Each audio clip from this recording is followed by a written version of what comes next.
to Washington this afternoon. So we look forward to these meetings, hearing from you all, and hearing how the commission can assist you in achieving your plans, and just being able to go in depth with respect to particular projects or areas of interest that we're involved with. And we've just learned a lot, and so much so I think we should do these every couple of years. It's probably worth our while.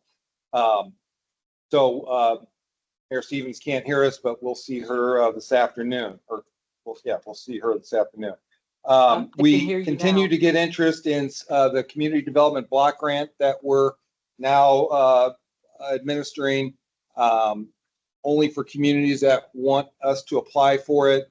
We've had some interest out of Havana, of all places. That's normally out of our area, but this would be a revenue generator for us to administer a grant for them. So we will try to help them if we can, and help them see if the grant can be available to them. We've talked to a number of you about CDBG, so if there's anything that we can do to help you achieve that grant, we're certainly for it. Brownfields, we've had some renewed interest in the Brownfields grant. We're actually doing a assessment down at Harrison School site. That was one of the original ones in the application, so we're glad to get that sort of under our belt. And we continue to talk with various stakeholders about different brownfield opportunities in the region. Again, if there's something that we can help you with, may think there's a brownfield, let us know. One of the other things to come out of the member community meetings is this regional housing needs assessment that we've been sort of toying with for the last few months. It does seem like there is an interest in pursuing this. The original plan was to work with a not-for-profit called Smart Growth America. They've had some staffing changes, which is probably going to tie them up. So we're sort of pivoting a little bit to a plan B, where we would go out for a consultant, an RFP from a consultant. We're trying to talk to potential consultants now to see just sort of what the nature of the scope would be and sort of what the nature of the cost would be. Again, we've not made any financial asks to communities yet. Once we sort of understand the nature and the scope of the work, we will get a financial ask out to the communities, along with what you could expect to receive to take that to your various boards, and so you can make a informed decision. Again, I don't know that we're on a time crunch here. I do know that through our research, Galesburg, Bloomington Normal, Champaign-Urbana have all completed studies. Not to say that we have to compete with them, but again, there's plenty of baseline information to go off of, and it seems like there's an interest in pursuing this. I'll stop there and answer any questions if you have them. Questions regarding the executive director's report? All right.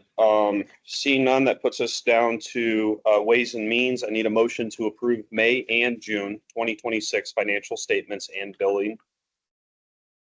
Motion by Coates, second by Stump. Rebecca? In your packet, it's a little bit confusing, but the first, it says May on here, and that has May and April. And if you want to skip that and go to page, they're not numbered, but the page, it's like 17 pages in your packet, the one that says June financial summary, full commission. The bottom, it says page 1 of 22, yep. 626 financial report. Yes. And this report has June and May listed on it. And the numbers for May are correct, or more correct on this one. We received more financial information since the first reports were created. But all of the bank statements and credit card statements are for May are with the May reports. So for May and June 2026, this first page is your financial summary, and the next page is a summary of the joint funding account. Let's see. Operating cash at the end of June was approximately 844,000. And it decreased in June by about 26,000 compared to May. Receivables at the end of June were 471,000.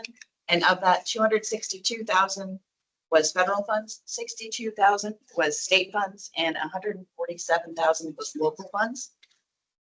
Payables at the end of June were 116,000, and of that, 114,000 were unpaid pass-throughs as of the end of June, and the remaining 2,000 were regular monthly bills not yet paid at the end of the month. There's also a statement of cash flows in here for June and entire fiscal year of 2026. The income statement has, for the staffing expenses, May had 20 regular working days, 1 paid holiday, 53.5 hours of PTO were used by staff. June had 22 regular working days, no paid holidays, 106.75 hours of PTO were used by staff. Total revenue for May was 169,000. Expenses were 171,000. May ended with a deficit of approximately 2,000. June ended with a surplus of approximately 9,000, with total revenues of 172,000, expenses 163,000. For fiscal year 2026, we used approximately 98,000 of our joint funding funds to match local grants. And fiscal year 26 has a surplus of approximately 125,000. And that was, June was the last month in fiscal year 2026. And yeah, all of the registers and bank statements and credit card statements are all in here for May and June. If you have any questions, let me know. Thank you, Rebecca. Does anybody have any questions? Seeing none, all those in favor, please say aye. Any opposed? That passes.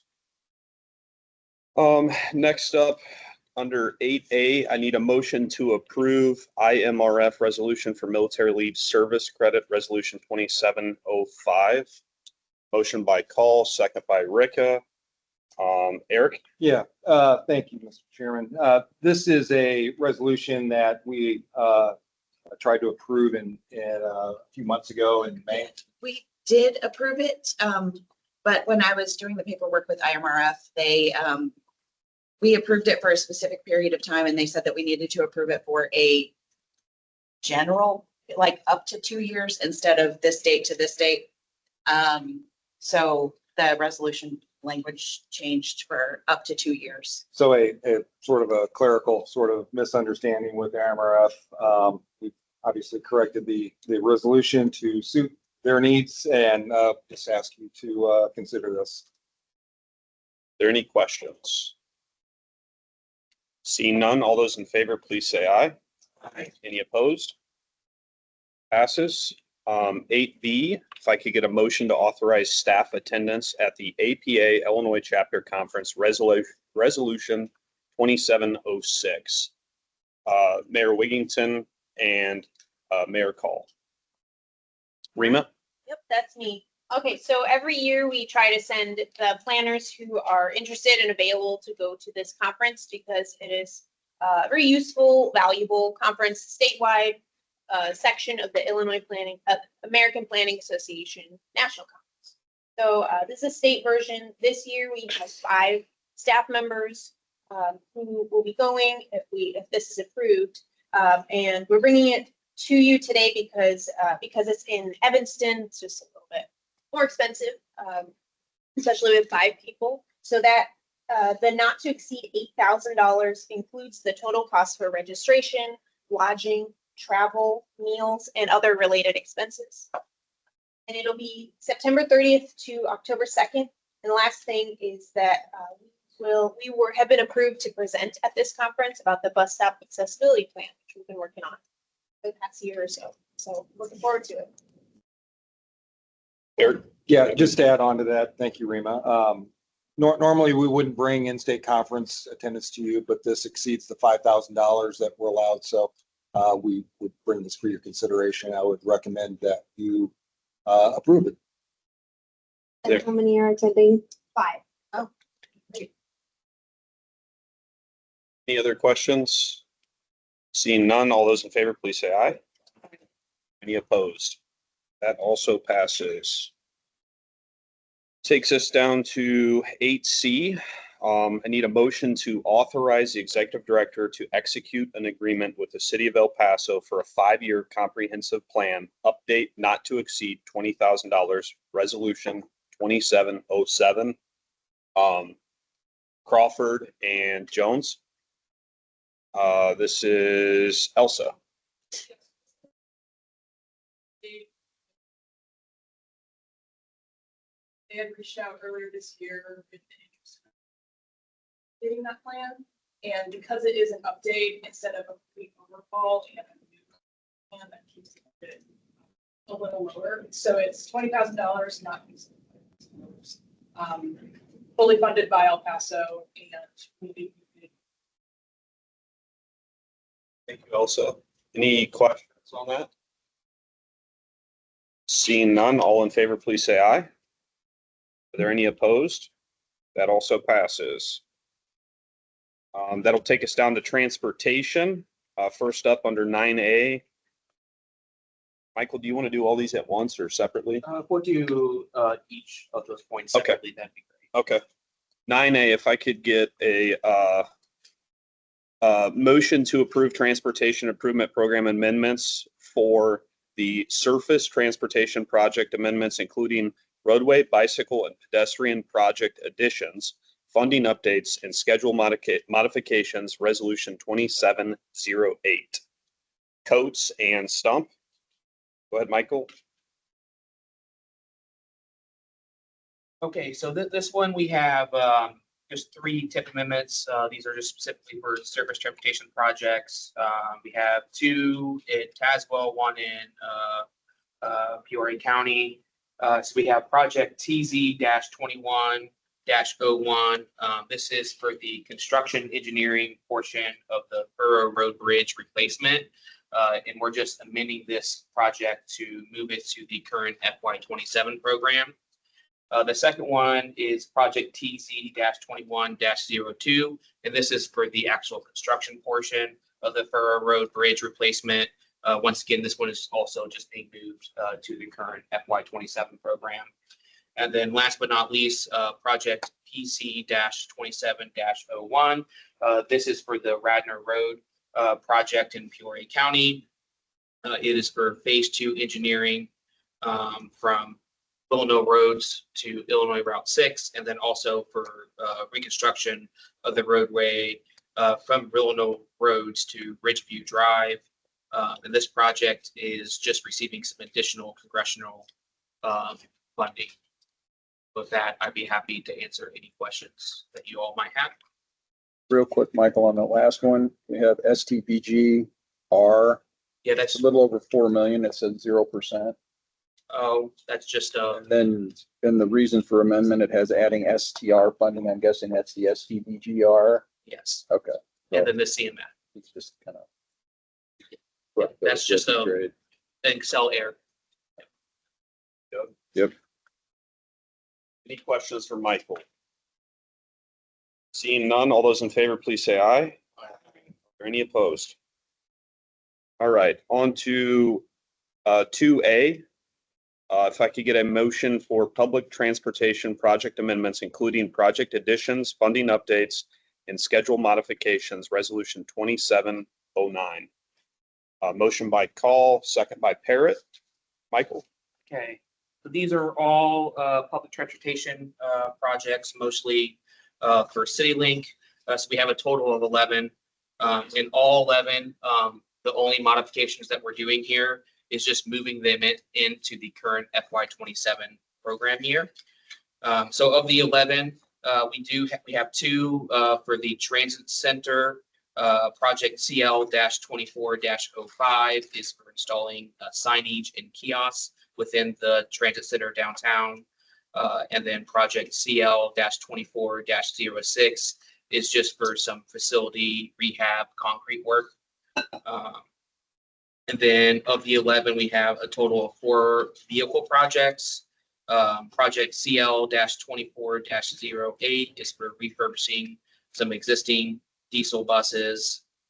Project CL-26-04 is for purchasing new diesel buses. Project CL-26-05 is for purchasing hybrid diesel buses. And then last but not least here, Project CL-26-08 is for purchasing some paratransit buses. And then there are a total of 2 vehicle equipment projects. Project CL-24-09 is for purchasing and installing new fare box and validator systems. Then Project 5310-24-01 is for purchasing and installing passenger counting equipment in 10 CityLink buses. And then we have 2 administration and maintenance facility projects. Project CL-25-07 is for some additional improvements in their new and old facility, admin facility. And then Project CL-25-08 is for replacing a underground storage tank. And then last but not least, an East Peoria mass transit project, Project 5310-26-01 is for engineering the bus stop and crosswalk improvements at Main and Mariners Way. Just once again, all these are just for moving into the current FY27 program. But with that, I'd be happy to answer any questions. Yeah, yourself. Thank you, Michael. And I apologize if this information was already somewhere in a packet, but for the installation of the signage and kiosks, how like ADA compliant they are as far as, with vision impairment and that hearing.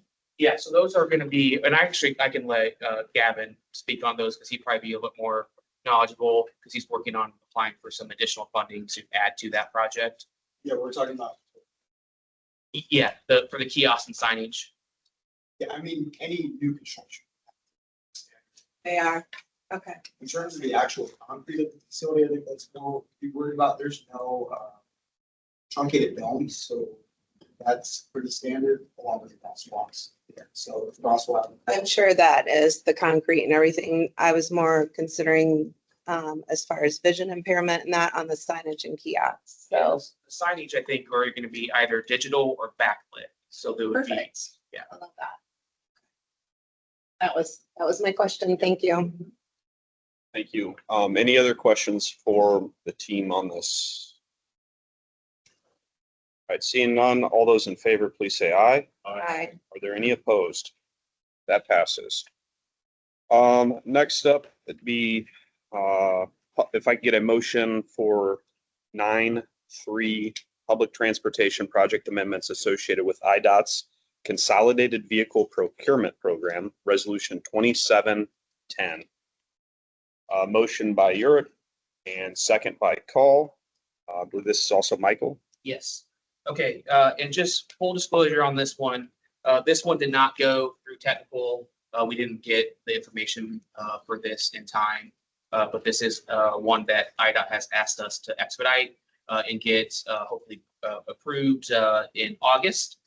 So IDOT is requesting that these amendments be processed to incorporate some federally awarded projects under their Consolidated Vehicle Program or Procurement Program, which utilizes FTA Section 5310 funding, the Section 5339 funding, and then the low or no emission discretionary funding. And then for that program, the Peoria urbanized area is receiving 2 projects. The first one is Project S-27-15. And this is for the IDOT Section 5310 capital program, which is awarding the Peoria urbanized area a total of $206,167 for the paratransit vehicle replacement or expansion. And then S-27-16 for the IDOT statewide low or no emission deployment program is awarding our urbanized area a total of $559,364 to provide some low or no emission vehicles and associated equipment to CityLink. Are there any questions for Michael? Just a comment. Go ahead, Mr. Crawford, if you have. a Just question. one quick one, and that is, I understand why, in this case, we couldn't go to technical because IDOT's impatience. But anyway, do we, even though they don't get a vote, do we notify technical of what we did here at the commission? So they're at least drilled into what's the status? Yeah, we can send out an email to this, letting them know that some additional tip I'd amendments. like that. And Okay. the reason is, I hope that's our regular process, because it's really hard for most commissioners who haven't been in public works or in those detailed jobs to understand the valuable input that technical gives us here. They do outstanding work, and we've gone a long way to sort of minimize the politics and maximize the efficiency and the quality. So I want to make sure we keep that up. Yeah, go ahead. And I'm going to put Rima on the spot. Rima, the 2715 is using 5310 funds, and that's the funds that you manage. Could you explain to the commission that these were funds that were perhaps lapsing, and so we gave them back to the state to do the procurement? Could you just explain that process a little bit? This one, since I just got back from Right. vacation. So I'm Sorry. sorry. Welcome back. I can talk about the 5310 process, but I'm not positive about this course. Okay. So I'm Just go ahead and well, I'll explain it. So at times we give the commission the choice to allow these 5310 funds to go back to the state so they can procure vehicles through this consolidated vehicle program.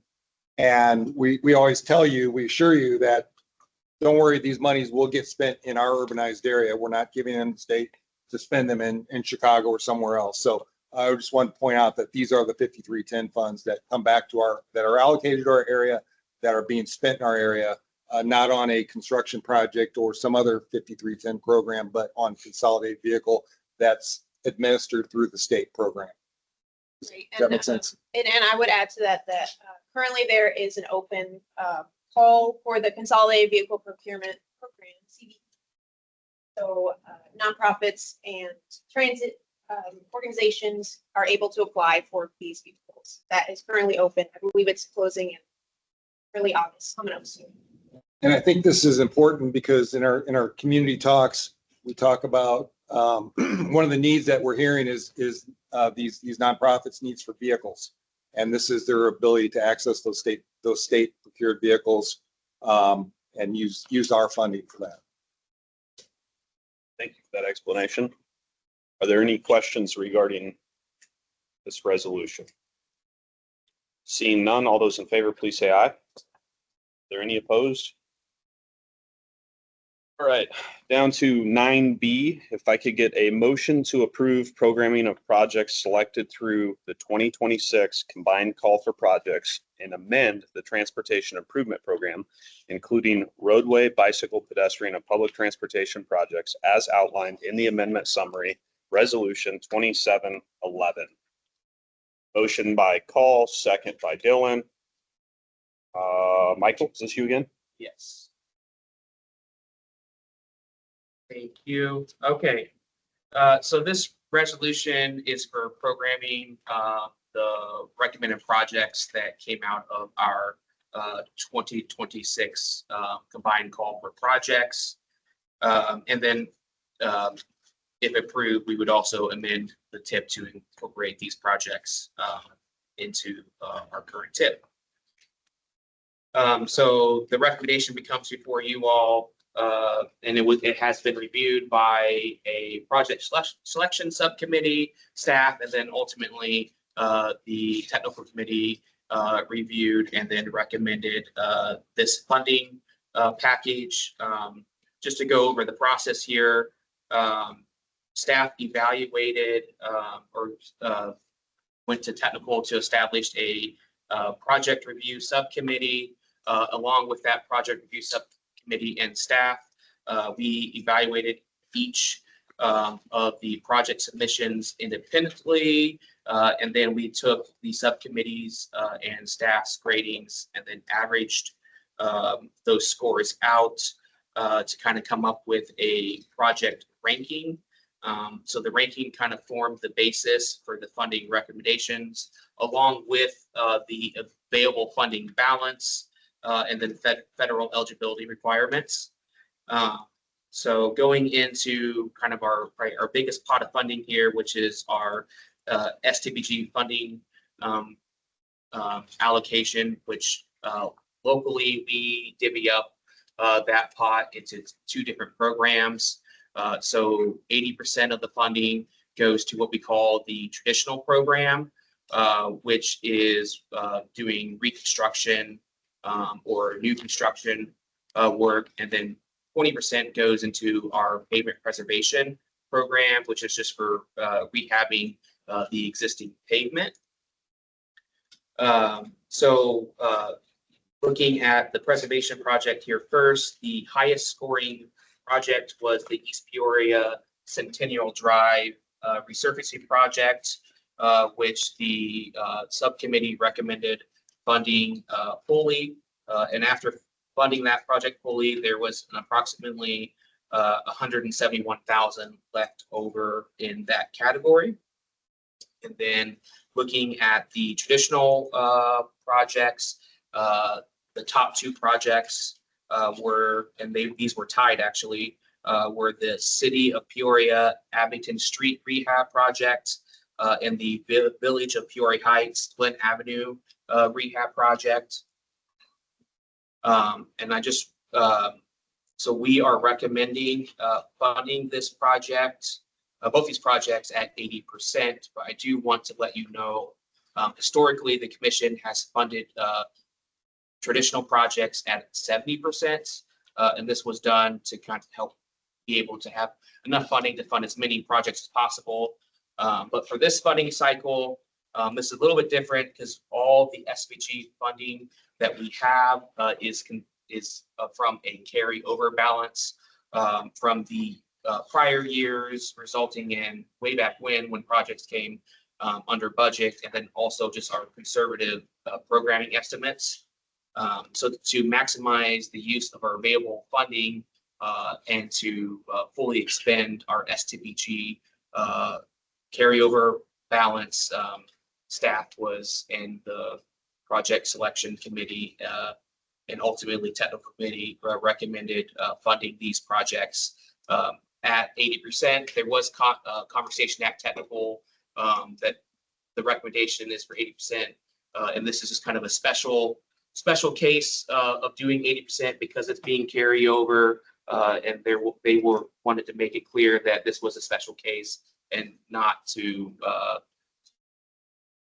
continue 80% moving forward. So going back when the next call for projects, we'd return the traditional program back to that 70%. Once again, this 80% is only so we can expend the entire balance of STBG funding. So after programming or recommending, and if we fully funded at 80% those 2 projects, we would have a balance of $974,000 remaining in the traditional category. So adding the balance from preservation plus traditional, that leaves $1.15 million available. Rather than banking those funds, because we want to expend as much as possible or expend all of this, we looked at the next remaining projects that were highly ranked and that could fully expend this funding. So therefore, it's recommended the funding the next 2 highest ranked pavement preservation projects, which is the Peoria County Cameron Lane resurfacing project and the Washington North Main Street resurfacing project.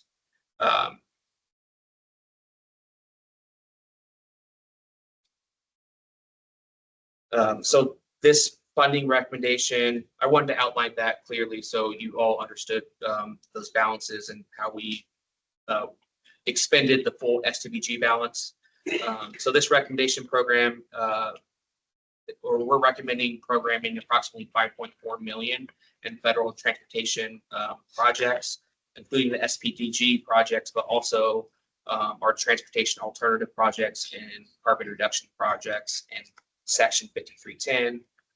So for STBG, pavement preservation, clearly stated, we're recommending East Peoria Centennial Drive, which would improve that project from Illinois Route 116 to approximately the top of the hill. And that project received $640,000 in federal funding. We're recommending the Peoria County Cameron Lane, which would be from Illinois Route 116 to Smithfield Road.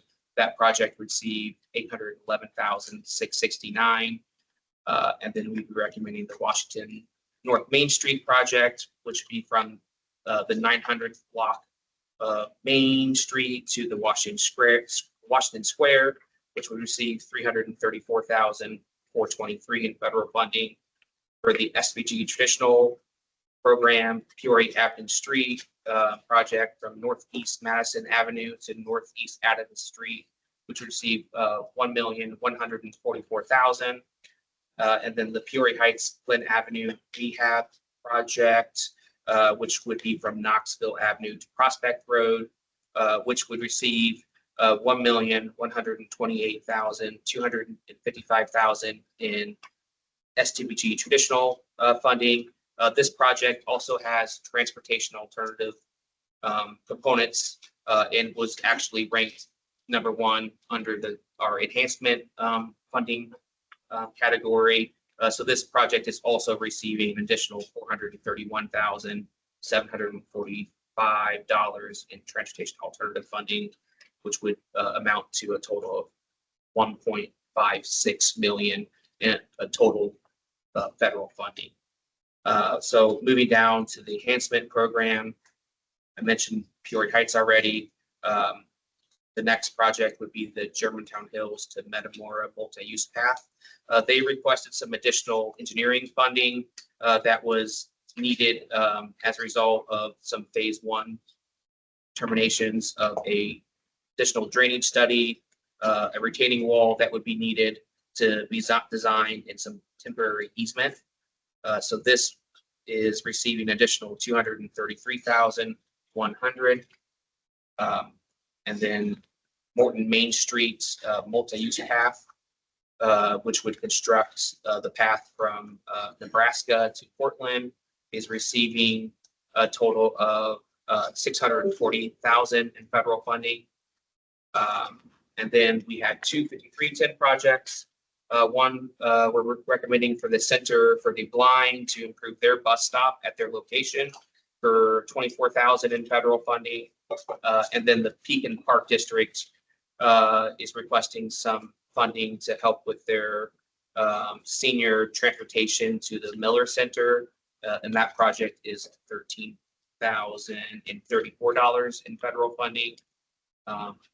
With all that, there would be a balance of just shy of $200,000 in transportation alternative funding.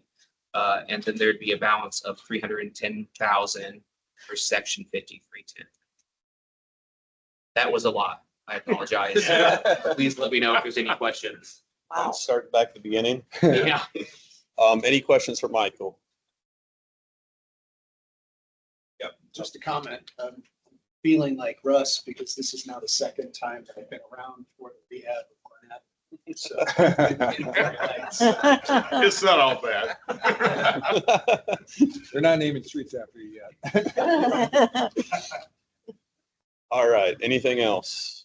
I would just, obviously, staff did a tremendous amount of work on this, so I'd like to sort of recognize that work here in front of you all.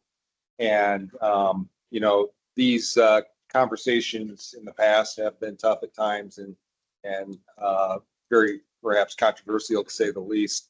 But again, I think we've got a good process and I think it's got equity involved with it. And I think everybody's getting something at least. So could be more happy to put my endorsement behind this, but I just want to recognize the work the staff did in all this. Great point. Thank you, Eric. Anyone else? All right, all those in favor, please say aye. Are there any opposed? All right, that passes. That takes us down to 9C. If I could get a motion to appoint Brad Siltman and Jewel Ward to serve on the Human Services Transportation Plan, Region 5 Urbanized Area Subcommittee, Resolution 2712. Mayor Wiggington with the motion and Mayor Dillon with the second. Rima? So we have our Human Services Transportation Plan Committee, HSTP.